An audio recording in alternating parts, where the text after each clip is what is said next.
Assalamualaikum warahmatullahi wabarakatuh. Saya menemukan cerita rakyat atau folklore yang menjelaskan tentang yin dan yang. Ini saya tidak tahu validitas ceritanya seperti apa, tapi mungkin penting bagi kita untuk menggambarkan cara kita menyikapi situasi yin dan situasi yang. Oke, baik. Jadi ada cerita begini. Ada dua orang sahabat, namanya Yin dan Yang. Mereka ini intelektual, dikenal sebagai orang yang pandai, berbudi luhur, berjiwa besar, penuh dengan kasih sayang. Dua orang ini tokoh atau sebut saja pendeta dari Taoisme. Nah, mereka ini berteman dekat, wong ya sahabat. Hanya saja dua orang ini punya pemahaman yang berlawanan terhadap ajaran Taoisme.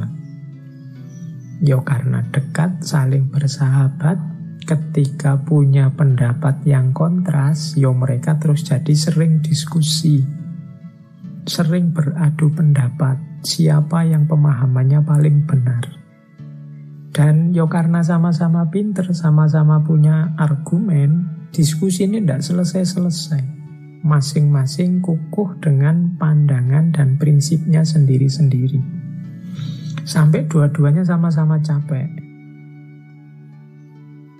Terus Yin berkata, kamu itu tidak paham saya. Seandainya engkau adalah aku, tentu engkau bisa paham maksudku yang aku inginkan, yang aku sampaikan. Yang juga terus jawab begitu. Iya, kamu juga tidak ngerti aku sih. Coba kamu jadi aku. Mungkin engkau paham apa yang aku inginkan, apa yang aku maksud. Tapi ya terus gimana ya kita bisa bertukar diri. Nah, akhirnya mereka gini aja lah. Kita kan tidak bisa yang yin jadi yang jadi yin. Begini saja.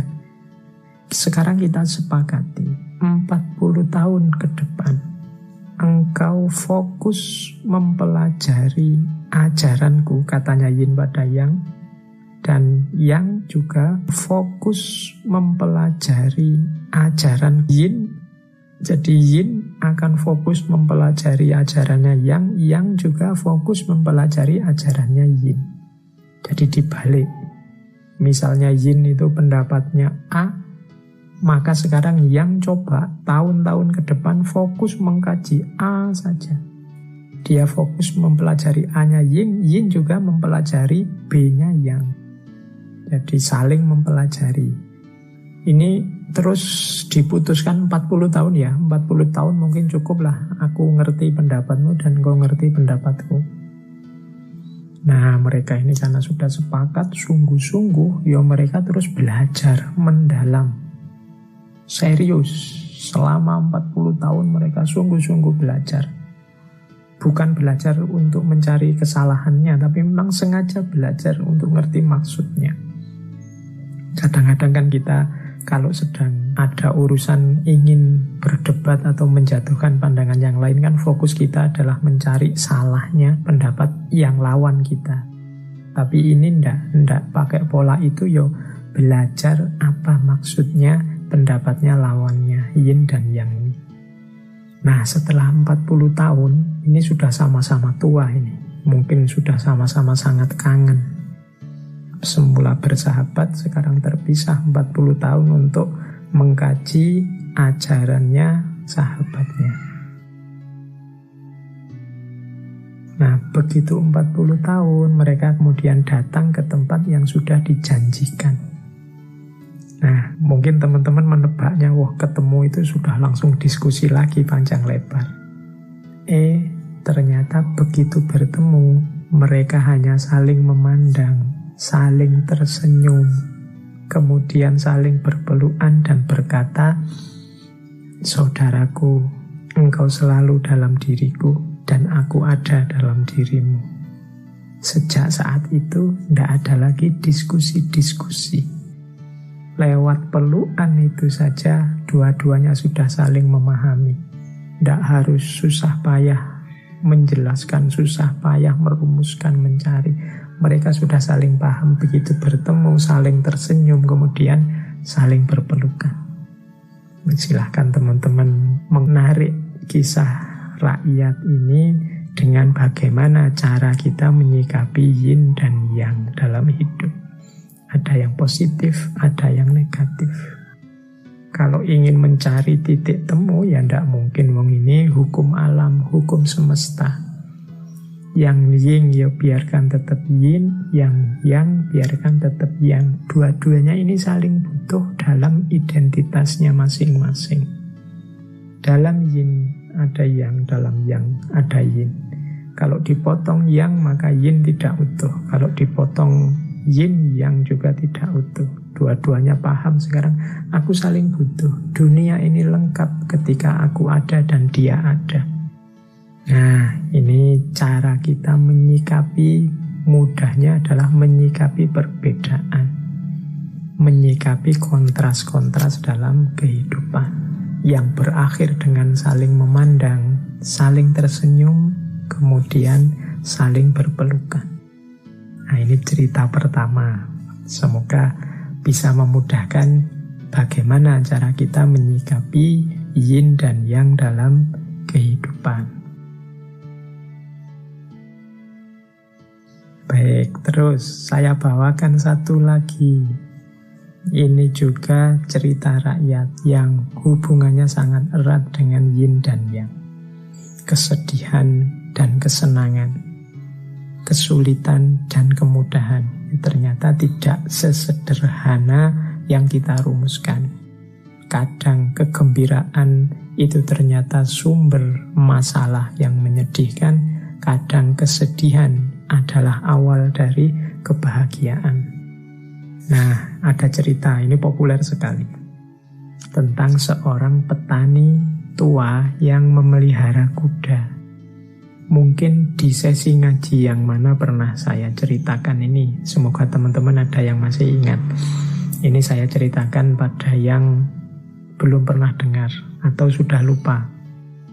Jadi ada seorang petani tua.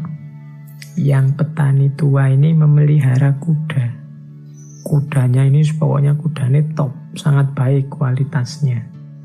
Mestinya kuda ini sangat disayang oleh petani ini dan keluarganya. Nah, suatu pagi ternyata kudanya petani tua ini kabur, lari dari rumah. Oh, ini harusnya berarti berita yang menyedihkan, peristiwa yang menyedihkan. Para tetangganya datang, terus mereka mengucapkan simpatik. Wah, sampean mengalami nasib yang buruk ya. Turut bela sungkawa misalnya. Nah, terus petani itu jawab, tidak juga, kita lihat saja nanti. Petani ini tenang saja, tidak sedih juga tidak galau, meskipun kudanya lari. Ternyata besoknya kudanya kembali lagi, malah sekarang membawa teman-temannya dari hutan. Wah, sekarang dari hanya punya kuda satu yang bagus, sekarang dia punya beberapa kuda. Wah, yang semula kebahagiaan terus jadi kesedihan. Bahagia punya kuda yang bagus, tapi terus sedih karena kudanya hilang, tapi dia tetap tenang. Ya, kita lihat saja nanti. Wah, ketika kudanya kembali lagi membawa teman-teman kudanya yang lain, kan dia ini untung besar akhirnya. Tetangga-tetangganya datang lagi, wah turut senang Pak. Alhamdulillah sampean sekarang nambah kudanya, beruntung sekali sampean ini. Nah, petaninya jawab, ya kita lihat saja nanti. Jadi senang juga, tidak meledak-ledak, biasa saja. Ya hidup itu memang ada sedihnya, ada senangnya. Paginya anaknya ini ingin mencoba kuda-kuda yang baru datang tadi. Mungkin anaknya ini gembira, wah ini kudanya banyak, ini coba. Beberapa ingin dijinakkan. Waktu nyoba menjinakkan kuda, dia malah jatuh, kakinya terus patah. Wah, ini kan peristiwa yang menyedihkan. Tadinya sudah seneng, kudanya banyak, sekarang malah kakinya anaknya patah gara-gara kuda. Datang lagi tetangganya, wah ini musibah lagi Pak, sampean ini sial lagi nasibnya. Petani itu ya tetap tenang saja, ya kita lihat saja nanti. Jadi dia kaget, tidak terlalu sedih, biasa-biasa saja. Nah, besoknya kemudian tiba-tiba datang pasukan kerajaan ke desa itu. Tujuannya apa? Mencari anak-anak muda untuk direkrut jadi pasukan untuk perang.